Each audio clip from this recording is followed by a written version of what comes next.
Hay, yaxshimsizlar do'stlar. Bugün mush İtaliya jubinazi qadar qo'rib baxmagan, ham qanday qilsam sirtlikidek o'xshatalayman degan qizlar uchun alayda İtaliya jub qo'rishni olib keldim. Aldi bilan ketarlik materiallar bo'lsa videoda ko'rsatilgandek mushlar cho'p, sayko'ktatlarni tayyor qilib olamiz. Andan qaynayotgan qizimiz İtaliya jubimizni silib, azroq may quyib atgandan keyin buni 15 minut atrofida qaynatib olsak bo'ldi.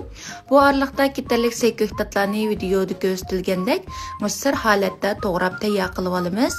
Endi tayyor qilib olgan go'shtimizni tamlantirib qo'yish uchun az miqdorda tuz, zira, jon yo'q qo'yib tekshi aralashtirib olgandan keyin 10 minut atrofida qo'yib turamiz. Bu araliqda cho'pimiz pishgan bo'lsa, suzilib sovuq suvda 2-3 qatim yuvayotgandan keyin buni suzilib taqsimizga olib qo'yib turamiz.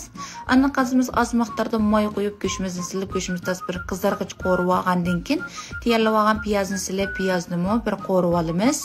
Ana buning muvofiq miqdorda tuz, yana azroq qizartiradigan lazımimizdan silvatgandan keyin tasbir aralashtirib olgandan keyin tayyor shu İtaliya jub tetit qo'rimizni qo'yib 2 minut atrofida aralashtirib atgandan keyin tayyorlab olgan qizil ko'k lazlarimizni silib, buni bir aralashtirib etiblar. Tayyorlab olgan cho'pimizni silib, cho'pimizni tekshi aralashtirib olsak bo'ldi. Cho'pimizni 2 minut turg'izib atgandan keyin taqsimizga tanshab ilib olsak bo'ldi. Intayin yeyishlik bo'lgan o'zigacha İtaliya jubimiz tayyor bo'ldi do'stlar. Ballarmi shunchalik yoqib turib, mazza qilib yeb ketadi. Qanislarmi oilada o'z qo'linglar bilan tayyorlab beqinglar, tilinglarda qoladi. Agar mazmunimni yoqtirgan bo'lsanglar, yurak besib, inkas rayoniga haqsiz gullarni yo'llab qo'yishni unutmanglar.